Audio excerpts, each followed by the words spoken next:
నమస్కారం అమ్మ సృజన.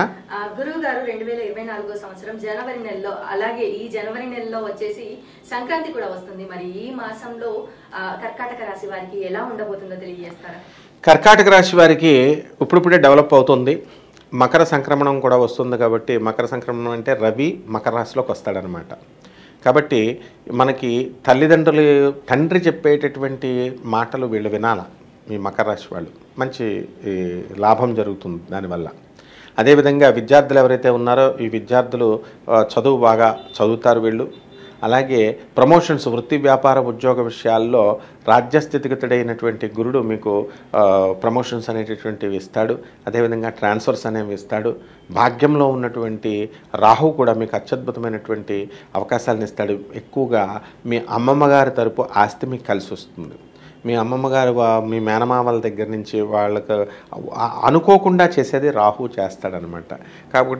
కాకపోతే మనం ఊహించుకున్నంత దానికంటే కూడా ఎక్కువగా ఇస్తాడు. కాబట్టి ఈ మహిళలు ఎవరైతే ఉన్నారో అటువంటి వాళ్ళందరూ కూడా కర్కాటక రాశి వాళ్ళు మనశ్శాంతితో ఉంటారు. కాకపోతే అష్టమ శని నడుస్తున్నాడు కాబట్టి 1-2 సార్లు ప్రతి పనిలో కూడా ప్రయత్నించాల్సినటువంటి అవసరం ఉందమ్మా. ఆరోగ్యపరంగా వీళ్ళకి లంగ్స్ ఇన్ఫెక్షన్స్, అంటే టోటల్ పెద్ద పెద్ద ఇన్ఫెక్షన్స్ కాదు, ప్లమ్ పట్టడము, కఫం రావడము, ఇలాంటివి అవకాశాలు ఉన్నాయి. అలాగే కాల్షియం డెఫిషియన్సీ వచ్చి మరి బోన్స్కి ప్రాబ్లమ్స్ రావడానికి అవకాశాలు ఉన్నాయి. కాబట్టి కర్కాటక రాశి వాళ్ళు కొంచెం జాగ్రత్తగా ఆరోగ్యాన్ని చూసుకోవాలి. మరి అలాగే విద్యార్థులకి కానీ విదేశాలకు వెళ్ళాలి అనుకునే వారికి కానీ ఎలా ఉండబోతుంది అంటారు? విదేశాలకు వెళ్ళాలనుకునేటటువంటి విద్యార్థులకి ఇది మంచి అనువైన సమయం. అలాగే సాఫ్ట్వేర్ ఉద్యోగస్తులు ఫారెన్ వెళ్ళాలి అని ఎదురు చూసేటటువంటి వాళ్ళు చాలామంది ఉంటారు. అటువంటి వాళ్ళందరికీ కూడా విదేశాలకి ఆఫర్స్ వస్తాయి. అండ్ ఫారెన్ నుంచి వీళ్ళకి అన్నీ కూడా మంచి జరుగుతాయి. అలాగే స్టూడెంట్స్ కూడా వాళ్ళు కోరుకున్నటువంటి విశ్వవిద్యాలయాల్లో ఫారెన్లో తృతీయంలో ఉన్నటువంటి కేతు ఇప్పిస్తాడమ్మా.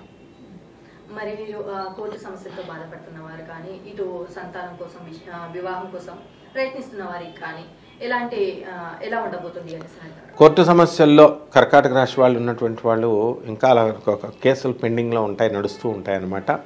అండ్ ఫైనల్ తీర్పులకి రిజర్వ్ చేయబడినటువంటి తీర్పులు ఏవైతే ఉన్నాయో అటువంటి వాళ్ళు వీళ్ళకి అనుకూలమైనటువంటి తీర్పులతో బయటకు వస్తారమ్మా. అలాగే వివాహ ప్రయత్నాలు, సంతానం కోసం, వివాహాలకి వచ్చేసరికి వివాహాలు కానటువంటి వాళ్ళకి వివాహాలు కుదుర్చుకొని పెట్టుకోవాలా. అలాగే సంతానం లేనటువంటి వాళ్ళకి సంతానం కలుగుతుంది. మరి ఈ రాశి వారు సంక్రాంతి, మకర సంక్రాంతి సమయంలో ఎలాంటి జాగ్రత్తలు తీసుకోవాలంటారు? ఎలాంటి నియమాలు పాటించాలి అంటారు? సంక్రాంతికి చక్కగా ఇది పెద్ద పండగ అంటారు. అందుకని వాళ్ళ పెద్దలకి వాళ్ళు పిండ ప్రధానాలు అవన్నీ కూడా మరి చేసుకోవడము, ఎవరికైనా వాళ్ళ పేర్లు చెప్పి దాన ధర్మాలు చేసుకోవడము, ఇవన్నీ కూడా చేయాలి. భోగి పండగని రోజున చక్కగా నువ్వులుతో రేగిపళ్ళతో తలపైన పెట్టుకొని వీళ్ళు పెద్దవాళ్ళు కూడా తలంటు స్నానాలు చేసుకోవాలా. అలాగే ఈ యొక్క కనుమ పండుగని కూడా రైతులకి చక్కగా ఈ రాశిలో పుట్టినటువంటి రైతులంతా కూడా వ్యవసాయ భూమాతని భూసూక్తంతో పూజించుకోవచ్చు. భూమాతను పూజ చేసుకుంటే సరిపోతుందమ్మా. మరి ఈ రాశి వారు పాటించాల్సిన పరిహారాలు కానీ నియమాలు కానీ తెలియజేస్తారు? కర్కాటక రాశి వారికి శని జపం చేసుకోవాలా, శని స్తోత్రాలు చదువుకోవాలా, శనికి కిలోంపావు నల్ల నువ్వుల్ని నల్లని వస్త్రాన్ని ఇచ్చి పెద్ద బ్రాహ్మణులకి దానం చేసుకోవాలా. శనివారం నాడు ఉదయం 8 గంటలకి, లేదా శనివారం నాడు ఆంజనేయ స్వామి వారికి కానీ వెంకటేశ్వర స్వామి వారికి కానీ పూజలు చేసుకుంటే సరిపోతుందమ్మా. మరి కర్కాటక రాశి వారికి జనవరి నెలలో ఎలా ఉండబోతుంది, అలాగే వీరి శని ఎలా ఆరాధించాలి అనేసి చాలా బాగా వివరించారు గురువు గారు. ధన్యవాదాలు. వెల్కమ్ అమ్మా.